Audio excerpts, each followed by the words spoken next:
بسم آبن ولدن منفس قدوسن حدا أملاخ آمين. زحالة سومن زغربة حتوتات دما نيرو قداميتي زغربة حتو إماد مستيرات بيت كريستيانن سلامنتاي تفلاليوم زبل حتو نيرو مالتي همستو إماد مستير زبحال رداءات كنكون أبي إرتران إثيوبيان زلوا أبيت كريستيان تراي يزلوا زحمشت عماد مستير زبحال تما بوثات انت أمجيروم نتي مسحف قدساوي سرة أمنت كريستنا نبمولو تقليل كتقربو ذكال سلازي كونه جناخي كما عنود كما عند خوينهم نتي أمنت كقلصو زخلو أب سلسته قبائتات تنقدمت قبائة سلسته قبائة نيكيا قبائة قسطنطينية قبائة إفسون زتقبل استوسنة مسألة أمنت أو أصله زتقلل نعاتن متقللي كخون زخل حمشته ناي أمنت عنود يلوم كم تنفلتو مستير سلاسي مستير سكاوي مستير تمكت مستير قربان مستير تنساء ومتان يلوم كما عنود زياتن نايت امنت ملالي كخونا مريص أمان مالتيو كم مسترات زفلتو قنا بدرجة كلنا أبيات كريستيان تنتوين أبيات كريستيان تن شوعات مسترات بيت كريستيان النبلانين سلازين هاي سيريان هاي هندين هاي قلت عزي كونسي واني كاثوليكاويت بيت كريستيان تن ساكرامنت زبالا مسترات بيت كريستيان زبالا زن شوعات نسالين زلوا زن حمشت أيماد مستير انتاينت امنت زتقاللا زقلصا مجلسي سرة ابنتين سلازي بدرجة ردئت إنا نمهرن كم تمرتي كم فلتت امنتنا مسألة زخونا مالتي تنشوعات مستراتي بيت كريستيان قنا تقباراتين مالت تمكت أبا حمش أيماد مستير تمكت انتايو زبل تمرتي خاتم مهر مستراتي بيت كريستيان قنا تقبار نايتي سماحات كاية تمرتيو قربان أب حمشت أيماد مستير انتاي نتو إخات مهر قربان تاي مالتيو زبل أب مستراتي بيت كريستيان قنا تساتافي نايتي مستير كونكا قربان توصد مالتيو سلازي تو قربان وكان من يقبو بخمي يسرع من يسرعو زبل أب مستراتي بيت كريستيان إخات مهرو انتاي نتو قنا أب حمشت أيماد مستير تمهر مالتيو سلازي تنحمشت ردئت سرة أمنت انتاينت كقلص أخلوا شوعات مسترات بيت كريستيان قنا تقباره إن زقلص سلازي أيماد مسترات بيت كريستيان سلام تاي تفلاليهم نزبل اتحاد تقباره يو اتحاد جماع ردئت يو إلنا بخمزي كن فلاليون نخيلنا كن زنقعو زي بلنا دما تنحمشت أيماد مستير إلا نمهارو تمرتي ناي امنت ملالي عنود إلا نمهارن أمدر حبشا أبي إتران إثيوبيان ترايد أمبر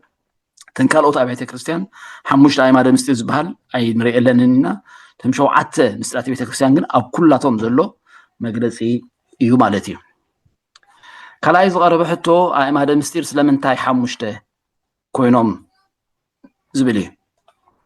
قديمو 5 دقيقة تنحمش أيماد مستير متقاللي نايس ألوت هايمانوت مالت متقاللي سرة أمنت انتاينا أمن كريستنا أبنتاي دوز بلئيو ثم عنود تباهلهم كقلص زخلو آيانوت يوم تباهلان رأت حاتيتنا كنملسو نغير نجر إزيو كريستنا زياتهم عنود الله هو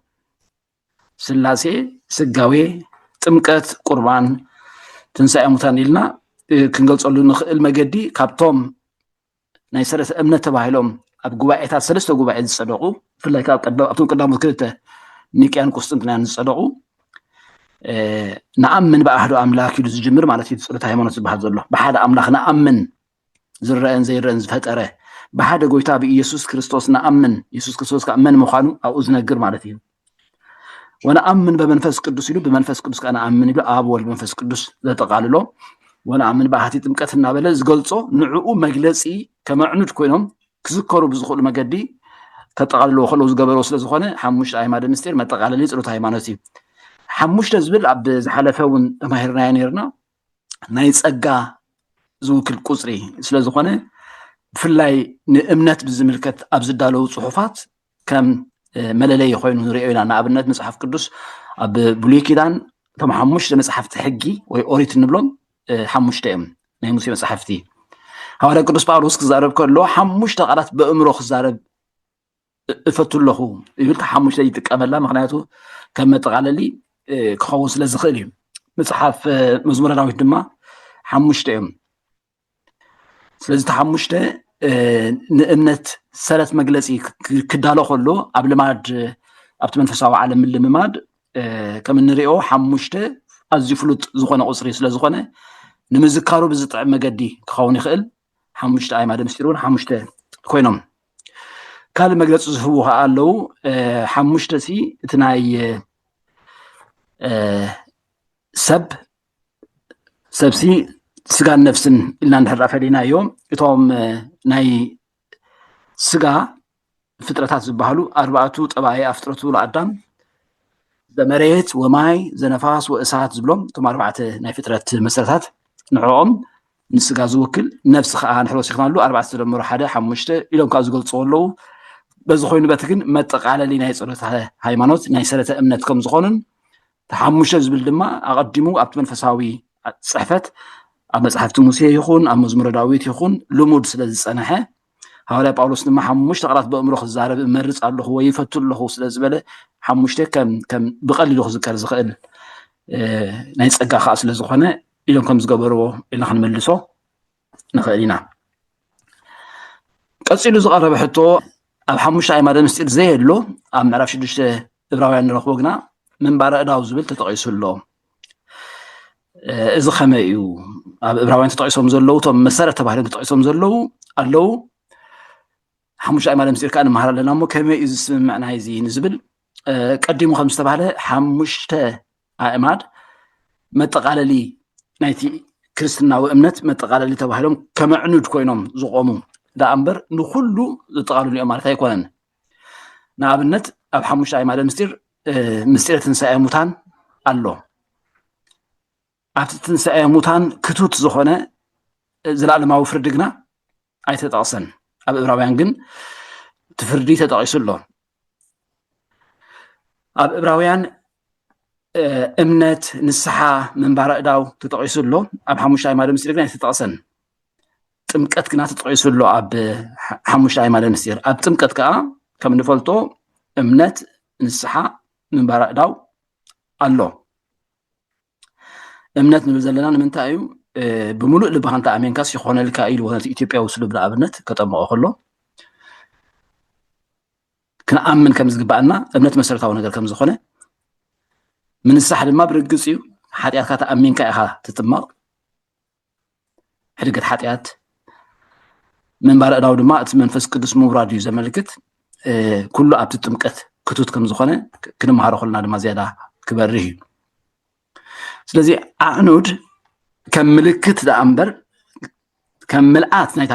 ገዛ ኣይገልፁን እዮም ኣዕኑድ ምልክት እዮም ደው ኢሎም ዝጾሩ ዝስከሙ ምልክት ከዓ ዝኾኑ ዳ እምበር እታ ቤት ብምልእታ ዓንዲ እያ ማለት ጥራይ ኣይኮነትን መሰረት የድልያ መናድቕ የድልያ መሳኹቲ የድልያ ማዓፁ የድልያ ናሕሲ የድልያ ማለት እዩ ስለዚ 5 ኩሎም ስለምንታይ ኣብ ኣዝዩ ኣተው ወይ ስለምንታይ ኣብ ዕብራውያን ተጻሒፎም ኣብ 5 ኣእማደ ምስጢር ግን ዘየለዉ ወይ ከዓ ብኣንጻሩ ኣብዚ ዘሎ ኣብቲ ከዓ ዘየለልና ንሓስበሉ ዘይኮነሲ ከመዕኑድ ኮይኖም ከገልግሉና ዘለዎም ከም መዘኻኸሪ ኮይኖም ከርእዩና ዘለዎም 5 ኣእማደ ምስጢር ተባሂሎም ተፈልዮም ከም ዘለዉ ክንጠቕሶ ንኽእል ማለት እዩ ገዲኡ ኣብኡ እትው እዩ ከም ዝበልናዮ ኣቲንክ ናይ መወዳእታ ሕቶ እዚኣ እያ ምስለኒ ምስጢረ ስላሴ ዘለዓለማዊ ክንብል ከለና ድሕሪ ምጽኣት ጎይታ ኸ ምስጢር ኮይኑ ድዩ ክቕፅል ሽዑ ዝስወረና ክንርድኦ ዘይንኽእል ነገር ክህሉ ድዩ ስለምንታይ ሽዑ ምስጢር ይበሃል ዝብል ሕቶ ይቀሪቡ ነይሩ ዘለዓለማዊ ክንብል ከለና ሲ ሓደ እዋን ጀሚሩ ሓደ እዋን ዘበቅዕ ንዘይምዃኑ ንምንጻር እዩ ስላሴ ሰለስትነቶም ሓድነቶም ድሕሪ ምጽኣት ዘቋርፅ ኣይኮነን ቅድሚ ልደት ጎይታና ኢየሱስ ክርስቶስ እውን ዘይነበረ ኣይኮነን ካብ ቅድሚ ዓለም ካብ መጀመርያ ዘይብሉ መጀመርያ ማለት እዩ ክሳዕ መወዳእታ ዘይብሉ መወዳእታ ካብ ዘለዓለም ክሳዕ ዘለዓለም ስለ ዝኾነ ስላሴነት እቲ ምስጢር ንሱ እዩ እቲ ምስጢር ንብሎ ዘለና ሕጂ ተሰዊሩ ዝፀንሓሉ ግዜ ክህሉ ይኽእል ዝግለፀሉ ግዜ እውን ክህሉ ይኽእል ኣብቲ ንሕና ንሪኦ ማለት እዩ ንኣብነት ኣስተርእዮ ንብሎ ጎይታና የሱስ ክርስቶስ ክጥመቕ ከሎ ወንጌላውያን እንታይ ኢሎም ፅሒፎም ዘለዉ ሰማይ ተኸፍተ ሰማይ ዝዕፆ ዝኽፈት ነገር ኣለዎ ኮይኑ ይኮነን ግን ሰማይ ተኸፍተ ማለት እንታይ ማለት እዩ ምስጢር ተቐልዐ ምስጢር ተገልፀ ማለት እዩ እቲ ተሰዊሩ ዝነበረ ስላሴ ዝብል ምስጢር እግዚኣብሔር ወልድ ክጥምቕ ከሎ ጎይታና የሱስ ክርስቶስ ክጥምቕ ከሎ ግና ንሱ ብኣካል ኣሎ ኣቦ ኣብ ሰማይ ኮይኑ ድምፂ ዝፈትዎ ወደይ ብኡ ዝሰመርኩ ብኡ ዝተሓጎስኩ ንዕኡ ስምዕዎ ዝብል ናይ ኣቦ ድምፂ መንፈስ ቅዱስ ድማ ብኣርኣያ ርግብ ከም ርግቢት ኮይኑ ኣብ ልዕሊኡ ክወርድ ከሎ ስለዚ እቶም ወንጌላውያን እንታይ ኢሎም ፅሒፎም ሰማይ ተኸፍተ እሞ ምስጢረ ስላሴ ዘለኣለማዊ እዩ ክንብል ከለና ሲ ስላሴነቶም ሓድነቶምን ሰለስትነቶምን ንዘለዓለም ዝነብር ካብ ዘለዓለም ከዓ ዝነበረ ንምባል እዩ ስለዚ ድሕሪ ትንሳኤ ሙታን ዝቕየር ወይ ዘብቅዕ ስላሴነት የልቦን ካብ ቀደም ዝነበረ እዩ ዘሎ እዩ ዝህሉ እዩ ነዚኣ እታ ሓሳብ ማለት እዩ ሕጂ ናብቲ ዝሓለፈ ዘቐረበልኩም ሕቶ ዝመለስኩም ሞ ያዕቆብ ጴጥሮስን ዮሃንስን ኣዕኑድ ኢልዎም ኣሎ ጳውሎስ እሞ ኣዕኑድ ክብሎም ከሎሲ ብኸመይ እዩ ስለምንታይ ኢኹም ኢልዎም ኣብ ዝብል ገለ ሓሳባት ክንህብ ድሮ መሊስኩምዎ ስለ ዘለኹም ነቲ መልሲ ድማ ተመሊስኩም ብምንባብ ዝያዳ ክተስፍሕዎ ከተዕምቕዎ ይከኣል እዩ ማለት እዩ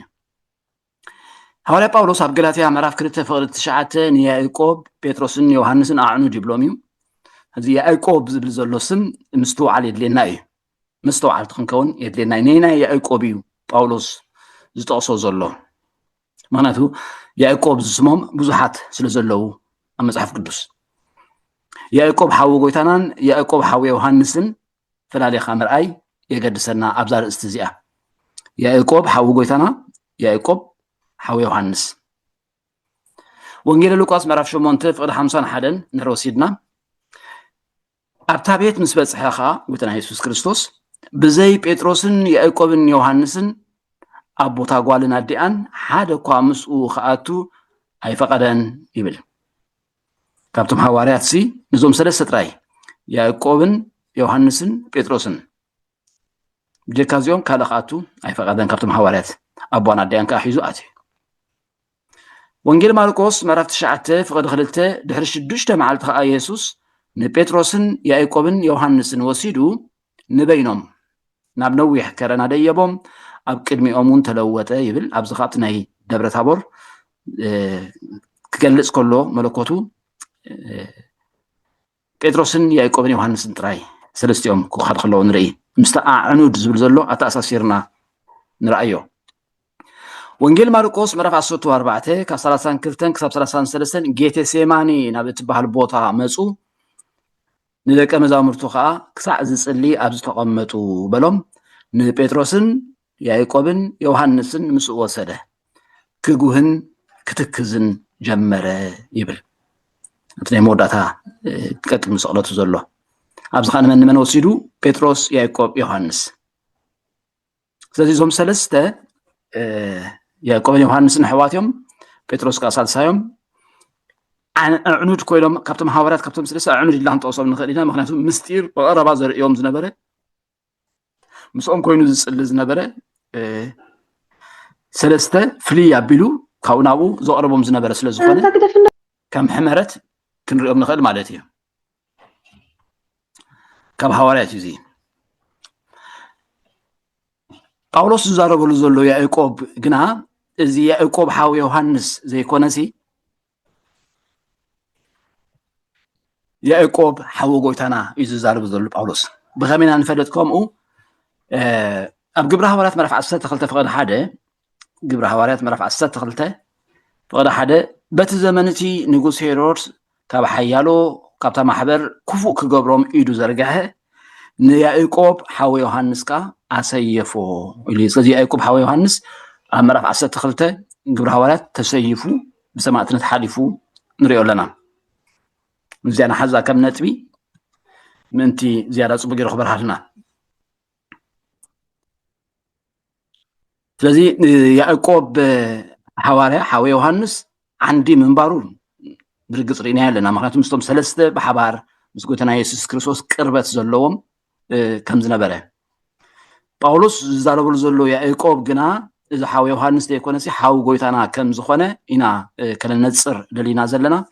ወንጌል ማቴዎስ ምዕራፍ 13 ካብ ፍቕዲ 54 ክሳብ 56 እዝስ ወዲ ትጸራብ ደይኮነን ኣዲኡስ ማርያም እትበሃል ደይኮነትን ኣሕዋቱስ ያዕቆብ ዮሴፍ ስምዖን ይሁዳ ደይኮኑን ኣሓቱ ኩላተንሲ ምሳናዶ ኣየለዋን ክብሉ ከለዉ ንሰምዖም ካብ ኣሓቱ ኣሕዋቱ ያዕቆብ ቀዳማይ ተጠቂሱሎ ስለዚ ያዕቆብ ሓዊ ጎይታና ይሁዳ እውን ሓዊ ጎይታና እዚኦም ክልቲኦም መልእኽቲ ጽሒፎም ዘለዉ እዮም ያዕቆብ ዘጽናዕናዮ ይቀቅድም እዚ ትምህርቲ እዚ ሓውና ዲያቆን ዳዊት ሒዝዎ ዝነበረ ትምህርቲ ያዕቆብ ንሱ እዩ ሓዊ ጎይታና ይሁዳ ድማ መልእኽቲ ይሁዳ ዝበሃል የጽናዕናየና ኣለና ግን መልእኽቲ ይሁዳ ዝበሃል መጽሓፍ ቀቅድሚ ራእየ ዮሃንስ ዘሎ ንይሁዳ ዝጸሓፈ ድማ እዚ ሓዊ ጎይታና እዩ እዚኣቶም ጎይታና ኢየሱስ ክርስቶስ እናማሃረ ከሎ ኣይኣመኑን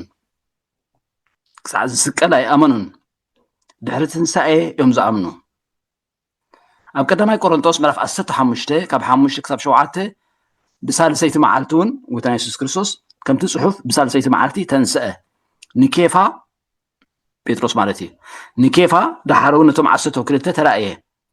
ድሕሪኡ ንያዕቆብ ድሕሪኡ ከዓ ንኩላቶም ሐዋርያት ተራእየ ኢሉ ጳውሎስ የዘንቱ ኣብቲ መልእኽቱ ንቀዳማይ ቆሮንቶስ ክጽሕፈሎም ከሎሲ ጎይታና ድሕሪ ትንሳኤ ካብቶም ዝተረኣዮም ሓደሲ ንያዕቆብ ሓው ከም ዝነበረ ተቐይሱሎ ግብረ ሐዋርያት ምዕራፍ 1 ፍቕዲ 14 ንምለስ ማለት እዩ ጎይታና ኢየሱስ ክርስቶስ ንሰማይ ዓሪጉ እቶም ሐዋርያት ኣብ ኢየሩሳሌም ክጽልዩ ተኣኪቦም መንፈስ ቅዱስ እናተጸባበዩ ከለዉ ግብረ ሐዋርያት ምዕራፍ 1 ፍቕዲ 14 እዚኣቶም ኩላቶም ምስ ሓያሎ ኣንስትን ምስ ማርያም ኣደ ኢየሱስን ምስ ኣሕዋቱን ኮይኖም ከየብኮሩ ሓቢሮም ይጽልዩ ነበሩ ይሉና መንፈስ ቅዱስ ንምቕባል ክጸባበዩ ከለዉ እቶም ዝጽበዩ ዝነበሩሲ መነመን ነይሮም ኢልዎም እቶም 12 ሐዋርያት ኩሎም ምስ ሓያሎ ኣንስቲ ምስ ማርያም ኣደ ኢየሱስ ምስ ኣሕዋቱን ስለዚ ኣሕዋቱ ድሕሪ ትንሳኤ ከም ዝኣመኑ ምስኦም ኮይኖም ሓቢሮም ከየብኮሩ ይጽልዩ ከም ዝነበሩ ኣብ ግብረ ሐዋርያት ምዕራፍ 1 ፍቕዲ 14 ተጻሒፍልና ኣሎ ገላትያ ምዕራፍ 1 ካብ ፍቕዲ 18 ክሳብ 19 ከም እንሪኦ ያዕቆብ ኣሚኑስ ኣብ ኢየሩሳሌም መራሒ ኮይኑ ሕፉር ክቡር ዝኾነ ሓው ከም ዝነበረ ንሪኦ ኣብ ግብረ ሐዋርያት ምዕራፍ 15 ዘላ ቅድሚኣ ምክንወስታ ሽዑ ናብ ገላትያ ክንምለስ ኢና ግብረ ሐዋርያት 15 ፍቕዲ 2 ከም እንፈልጦ ጉባኤ ኢየሩሳሌም ማለት እዩ ጉባኤ ኢየሩሳሌም ንክካየድ ምክንያት ዝኾነ ጳውሎስ ባርናባስ እናሰበኹ ከለዉ ኣብ ኣሕዛብ ብዛዕባ ግዝረት ሕቶ ተላዒሉ ሰብ ክግዘር ኣለዎ ሰብ ሕጊ ሙሴ ከዓ ከማልእ ኣለዎ ተዘይኮይኑ ክርስቲያን ክኸውን ኣይክእልን እዩ ዝብል ክርክር ምስ ተላዕለ ኣይ እዚኣቶም ምግዛር ኣየድልዮምን እዩ ዝብል ክርክር ምስ ተላዕለ እዚ ሕቶ እዚ ነዚ ክርክር እዚ ሒዞም ባእሲ እዩ ዝብሎ መጽሓፍ ቅዱስ ምፍልላይን ክትዕን ምስ ኮነ ብዛዕባ እዚ ባእሲ እዚ ናብ ሐዋርያትን ሽማግለታትን ናብ ኢየሩሳሌም ክድይቡ መደቡ ሽዑ ኣኼባ ተገይሩ ተዘራሪቦም ጴጥሮስ ተዛሪቡ ኩሎም ተዛሪቦም ነታ ኣኼባ ዝዓጽዎ መን እዩ ያዕቆብ ሓዊ ጎይታና እዩ ምዕራፍ 15 ንብል ስለ ዘለና ምዕራፍ 12 ድሮ ያዕቆብ ሓዊ ዮሃንስ ብሴፍ ተሰይፉ ሓሊፉ እዩ ኣብ ምዕራፍ 15 ብዛዕባ እዚ ባእሲ እዚ ናብ ሐዋርያትን ሽማግለታትን ናብ ኢየሩሳሌም ክድይቡ መደቡ ንሳቶም ስቕ ምስ በሉ ከዓ ኢሉ ሕጂ መወዳእታ ተዛረበ ያዕቆብ ከምዚ ኢሉ መለሰ ኣቶም ኣሕዋትና ስምዑኒ ኢሉ እቲ ክኸውን ዘለዎ ነገር ኣጠቓሊሉ ይነግሮም ኣይና ያዕቆብ እዚ ያዕቆብ ሓዊ ጎይታና እዩ እቲ ሓደ ያዕቆብ ግና ድሮ ኣብ ምዕራፍ 12 ተሰይፉ ነይሩ እዩ ስለዚ ናብ ገላትያ ምዕራፍ 1 ንመለስ ሕጂ ገላትያ ምዕራፍ 1 ገላትያ ኣጽኒዕናዮ ስለ ዝኾና ትዝክርዎ ኢኹም ኢለ ይሓስብ ካብኡ ሐዋርያ ጳውሎስ ይዛረብ ዘሎ ካብኡ ድሕሪ 3 ዓመት ንኬፋ ክላለዮ ናብ ኢየሩሳሌም ደየብኩም እሞ ምስኡ 15 መዓልቲ ቀነኹ ካብ ሐዋርያ ግና ብዘይ ያዕቆብ ሓዊ ጎይታና ሓደ ካልእ እኳ ኣይረኣኹን ኢሉ ኣብኡ ዝረኣዮ ነገር እዩ ዝዛረብ ዘሎ ያዕቆብ ሓዊ ጎይታና ድሕሪ ንቐፅል ገላትያ ምዕራፍ 2 እቶም ኣዕኑድ ከም ዝኾኑ መሰልቲ ያዕቆብ ኬፋን ዮሃንስን እቲ ተዋህበኒ ጸጋ ምስ ፈለጡ ንሕና ናብ ኣሕዛብ ክንከይድ ንሳቶም ግና ናብ ግዙራት ምናዳእና ዓይኒ ባርናባስን ናይ ሕብረት የማናይ ኢዶም ሃቡና ኢሉ ያዕቆብን ኬፋን ዮሃንስን እቲ ጸጋ ኣለልዮም ምስ ፈለጡ ናብ ኣሕዛብ ክኸይድ ፈቒዶምሉ ንጳውሎስ ምስ ባርናባስ ንሳቶም ግና ናብ ግዙራት ምናዳእና ዓይኒ ባርናባስን ናይ ሕብረት የማናይ ኢዶም ሃቡና ኢሉ ኣሎ ስለዚ ዝያዳ ብርህ ብዝበለ መገዲ ምእንቲ ክግለጽ ብጀካቲ ኣብ ቤት ያኢሮስ ኣብ ደብረ ታቦር ኣብ ጌቴሰማኒ ዝረኣናዮ ናይቶም ሰለስተ ማለት ጴጥሮስን ዮሃንስን ያዕቆብን ያዕቆብ ሓዊ ጎይታና ማለት እዩ ማእከል ከም ዝነበሩ ኣዕኑድ ከም ዝነበሩ ብኸመይና ንፈልጥ ትንሳኤ ጎይታናን መድሓኒናን ኢየሱስ ክርስቶስ ምስ ኮነ ማርያም መግደላዊት ኣብ ወንጌል ዮሃንስ ምዕራፍ 20 ማርያም መግደላዊት ጎይታ ተገሊጹላ ኣብቲ መቃብር ከይዳ ምስ ረኣየቶ ጎያ ናብ ስምዖን ጴጥሮስን ናብቲ ኢየሱስ ዘፍቅሮ ካልእ ወዲ መዝሙርን ኢየሱስ ዘፍቅሮ ካልእ ወዲ መዝሙር ዝበሃል ዘሎ ዮሃንስ እዩ ዮሃንስ ባዕሉ ነቲ ወንጌል ክፅሕፎ ከሎ ኣነ ክብል ኣይደለየን ስለዚ ከም ሳልሳይ ኣካል ገይሩ ኢየሱስ ዘፍቅሮ ካልእ ወዲ መዝሙር ይብል ማለት እዩ ኣብ ወንጌል ዮሃንስ ከተንብቡ ከለኹም ኢየሱስ ዘፍቅሮ ካልእ ወዲ መዝሙር ተላኢሉ ዮሃንስ ምዃኑ ክንፈልጦ የድልየና እዩ እንታይ እዩ ዝብል ዘሎ ሕጂ ወንጌል ዮሃንስ ምዕራፍ 20 ፍቅዲ 2 ማርያም መግደላዊት ጎያ ናብ ስምዖን ጴጥሮስን ናብቲ ኢየሱስ ዘፍቅሮ ካልእ ወዲ መዝሙርን መጺኣ ንጎይታና ካብ መቃብር ወሲዶምዎ ኣበይ ከም ዘንበርዎ ኣይንፈልጥን በለቶም ናብ መን መጺኣ ናብ ስምዖን ጴጥሮስን ናብ ዮሃንስን በዚ ጴጥሮስን ዮሃንስን ያዕቆብን ኣዕኑድ ነይሮም ማእከል ነይሮም ንብሎም ዘለና ብከምዚ ምክንያት እዩ ኣብ ግብሪ ሃዋርያት ድማ ምዕራፍ 8 ፍቅዲ 14 እቶም ኣብ ኢየሩሳሌም ዘለዉ ሃዋርያት ከዓ ሰማርያ ቃል ኣምላኽ ከም እተቐበለት ምስ ሰምዑ ንጴጥሮስን ዮሃንስን ሰደድሎም ነዚ ኣዕኑድ ነይሮም ብስም ጎይታና ኢየሱስ ጥራይ ዳኣ ተጠሚቖም ነበሩ እምበር መንፈስ ቅዱስ ገና ኣብ ሓደ ካባታቶም እኳ ኣይወረደን ነበረ እሞ ጴጥሮስን ዮሃንስን ወሪዶም መንፈስ ቅዱስ ምእንቲ ክቕበሉ ጸለዩሎም ይብለና ኣዕኑድ ምንባሮም ኢና ንርኢ ዘለና ስለዚ ያዕቆብ እዚ ተሪፊና ዘሎ ሓዊ ጎይታና ኣብ ገላትያ ምዕራፍ 2 ከም እንሪኦ ማዕረ ክንደይ ጸላዊ ከም ዝነበረ ኣብ ኢየሩሳሌም መራሒ ኮይኑ ትግርማኡ ሕፉር ምዃኑ ክቡር ምዃኑ ኣብ ታሪኹ ክተብብዎ ትኽእሉ ኢኹም ቪድዮ እውን ሰዲደ ነይረ ዘይተጋጌ ኣብታ ቪድዮ እውን ረኣይዎ ኢኹም ብዛዕባ ያዕቆብ ሓዊ ጎይታና ዝነግር ኣብ ገላትያ ምዕራፍ 2 እንተደኣ ንርኢ ኬፋ ናብ አንጾኪያ ምስ መፀ ግና ተኸሲሱ ነበረ እሞ ገጽ ንገጽ ተቃወምክዎ ኢሉ ጳውሎስ ገለ ሰባት ካብ ያዕቆብ ከይመፁ ምስ ኣሕዛብ ሓቢሩ ይበልዕ ነበረ ጴጥሮስ እዩ እቶም ሰባት ካብ ያዕቆብ ተላኢኾም ምስ መፁ ግና ንሰብ ግዝረት ፈሪሁ ኣግለሰ ርእሱ እውን ፈለየ እቶም ዝተረፉ ኣይሁድን ምስኡ ተገበዙ በርናባስ እኳ በቲ ግብዝናኦም ክሳዕ ዝሰሓብ ኮነ ኢሉ ጴጥሮስ እንታይ ኮይኑ ዝፈርሕ ዘሎ እዚ ካብ ያዕቆብ ዝተላእኹ ሰባት መፅኦም ያዕቆብ መራሒ እዩ ኣብ ኢየሩሳሌም ኣዝዮም ዘኽብርዎ ኣዝዮም ዝሓፍርዎ ኣዝዮም ዝጥገቕሉ ዝነበሩ እዩ ሓዊ ጎይታና ክሳዕ ኩሉ ጸላዊ ነይሩ ዓንዲ ምንባሩ ንሪኦ ኢና ካብኡ ዝተላእኹ ሰባት ምስ መፁ ጴጥሮስ ከይተረፈ ዘይግባእ ነገር ክገብር ከሎ ክፈርሕ ከሎ ካብ ፍርሒ ዝተላዕለ እቲ ናቱ ግብዝና ድማ ንኩላቶም ነቶም ኣይሁድ ኣብኡ ዝነበሩ ከም ዝለከሞም ባርናባስ እኳ በቲ ግብዝንኦም ክሳዕ ዝሰሓብ ከም ዝኾነ ጳውሎስ ግና ትኽንትኽ ከም ዝተቃወሞ ነዚ ነገር እዚ ይዛረብ ክንፀቕጠሉ ተደልዩ ዘሎ መልእኽቲ እንታይ እዩ እዚ ያዕቆብ ማዕረ ክንደይ ሕፉር ማዕረ ክንደይ ዓንዲ ማእከል ከም ዝነበረ ዘርእየና ጥቕሲ ስለ ዝኾነ እዩ ስለዚ ጴጥሮስን ዮሃንስን ያዕቆብን ክብል ከሎ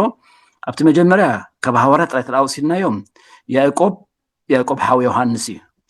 ክልቲኦም ኣሕዋት ደቂ ዘብዴዎስ ማለት እዩ ኣብ ጳውሎስ ዝፅሕፎ ዘሎ ግና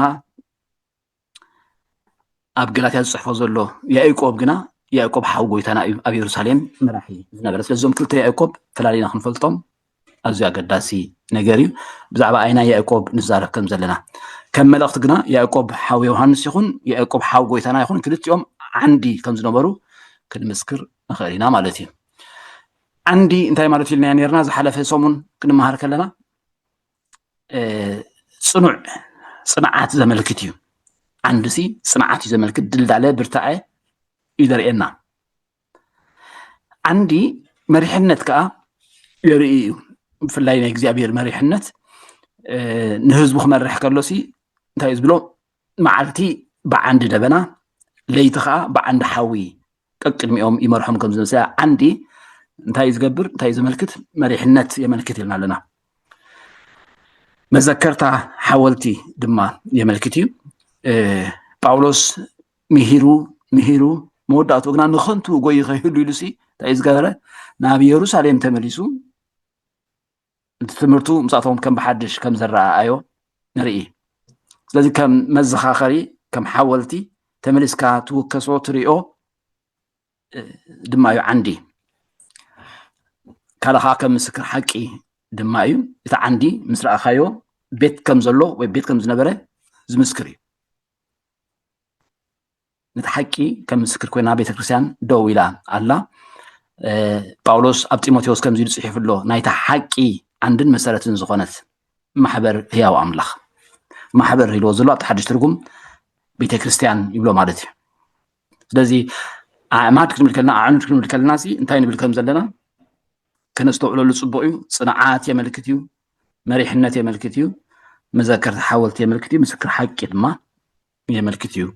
ነዚኣቶም ኣዕኑድ ክንብሎም ከለና ነዚ እዩ ዘመልክተልና ስለዚኦም ጳውሎስን ባርናባስን ኣከራኻሪ ሕቶም ዝተላዕለ ሒዞም ናብ ኢየሩሳሌም መጺኦም ናብኦም ከም ናይ መወዳእታ መልክዑ ከም ዝሕዝ ዝገበሩ ንሕና ድማ ብዛዕባ እምነት ክንሓስብ ከለና ክርስትናዊ እምነትና እንታይ እዩ ኢልና ብንሓስበሉ ከም መወከሲ ከም ኣዕኑድ ኮይኖም ዘርእዩና ሓሙሽተ ኣዕማድ ኣለውና ኣዕኑድ ኣለውና እዞም ሓሙሽተ ኣዕኑድ ከነነቃንቆም ዘይከኣለና ጽኑዓት ኣብኡ ምህላውና እነረጋግፀሎም ድማ ተመሊስና ተመላለስና ክንፈልጦም ዘድልዩና ኣገደስቲ ነገራት እዮም ቤት ብዘይ ዓንዲ ከም ዘይቀውም እምነትና ድማ ነዘን ኣዕኑድ ከይፈለጥና ንኣምን ኢና ክንብል ከም ዘይንኽእል ከነስተውዕል የድልየና እዩ ተዘይኮይኑ ከም ጽኑዕ ዘይኮነ ቤት ንግዚኡ ጥራይ ዝጸንሕ ንፋስ ተነፈሰ ግና ዝፈርስ ውሒዝ እንተወሓዘ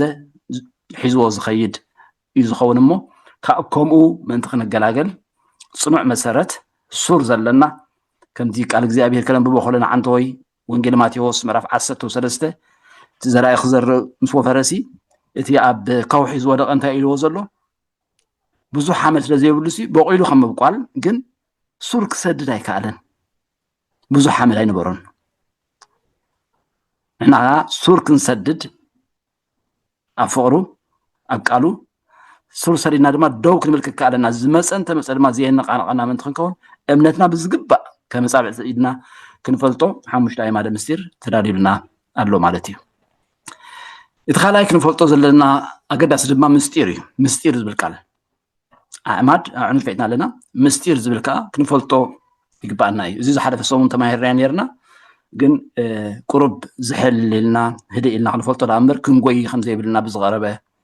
ለበዋ ከም ብሓድሽ ደጊምና ነቕርቦ ኣለና ማለት እዩ ምስጢር ክንብል ከለና ኣብቲ መዝገበ ቃላት መጽሓፍ ቅዱስ ገሊፅዎ ከም ዘሎ ሰባት ተመራሚሮም ክበጽሖ ዘይከኣሉ እግዚኣብሔር ጥራይ ክገልጾ ዝኽእል ምስጢር ኣሎ እግዚኣብሔር ጥራይ ክገልጸልካ ዝኽእል ነገር ሓደ ግዜ ከዓኒ ሰባት ክገልጽዎ ዝኽእሉ ግን ዝተወሰኑ ሰባት ጥራይ ክገልጽዎ ዝኽእሉ ከዓ ምስጢር ይበሃል እዩ ኣብ ሓድሽ ኪዳን ናይ ነገራት መፍትሒ ናይቶም ቃላት ሒዞሞ ዘለዉ መልእኽቲ መግለፂ ከዓ ምስጢር ይበሃል እዩ ንኣብነት ምስላ ምስ ነገሮም ነቲ ምስላ ክፈትሓሎም ከሎ ከምዚ ማለት እዩ ኢሉ ክረድኦም ከሎ እቲ ከምዚ ማለት እዩ ዝበሃል ዘሎ እቲ ምስጢር ንሱ ከም ዝኾነ ከዓ ንርኢ ኢና ከም ርዱእ ግና ኣብ መጽሓፍ ቅዱስ ንነዊሕ ዘመን ተሰዊሩ ዝነበረ ኣምላኽ ብዝፈቐዶ ግዜ ግዚኡ ምስ ኣኸለ ዝግለጽ ወይ ከዓ ዝተገልጸ ንሱ ምስጢር ንብሎ ምስጢር ምድሓን ንኣብነት ከምኡ ነይሩ ኣህዛብ ተማቐልቲ ወንጌል ከም ዝኾኑ ተማቐልቲ መንግስቲ ኣምላኽ ከም ዝኾኑ ተሰዊሩ ዝነበረ እግዚኣብሔር ግና ዝገለጾ እዩ ኣብርሃምሲ ኣቦ ኩላትና ምዃኑ ኣቦ ኣመንቲ እቶም ኪዳን ዝተቐበሉ ደቂ እስራኤል ኣቦኦም ንዓና ከዓ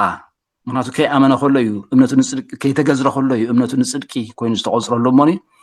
ኣቦና ድማ ከም ዝኾነ ሕጂ ይዝያዳ በሪሁ ዝተገልፀ ማለት እዩ በረኸት ኣብርሃም ብኢየሱስ ክርስቶስ ንዓና ስለ ዝተገብአ ጎይታና ኢየሱስ ክርስቶስ ኣብኡ ተማቐልቲ ስለ ዝገበረና ስለዚ ምስጢር ተሰዊሩ ዝነበረ እግዚኣብሔር ብዝፈቀዶ ግዜ ግና ዝተገልፀ ድማ ማለት እዩ ክግለጽ ዘለዎ ስውር ምስጢር እዩ ገላፂ ምስጢራት እግዚኣብሔር እሞ እግዚኣብሔር ዝገልጸሎም ሰባት ከዓ ነቲ ምስጢር ክገልጹልና ይኽእሉ ሰዶምን ጎሞራን ክጠፍኣ ምዃነን ክድምሰሳ ምዃነን ቀዲሙ ዝፈለጠ ኣብርሃም ነይሩ እቲ ክገብሮ ዘሎ ዶ ካብ ባርያ ኣብርሃም ክሓብኦ ኢሉ እግዚኣብሔር ንኣብርሃም ገሊጹሉ ምስጢር እዚ ዝተጋህደ ስለ ዝኾነ ብግዚኡ ክፍጸም ዝነበሮ ስለዚ ኣብርሃም ተገሊጹሉ ነይሩ ሰብ ሰዶምን ጎሞራን ግን ኣይተገልጸሎምን ካልኣይ ትርጉሙ ድማ ፍረ ነገር እቲ ቅውም ነገር እቲ ሕመረት ናይቲ ነገር እሱ ከዓ ምስጢር ይበሃል እዩ ወይ ከዓ እንታይነት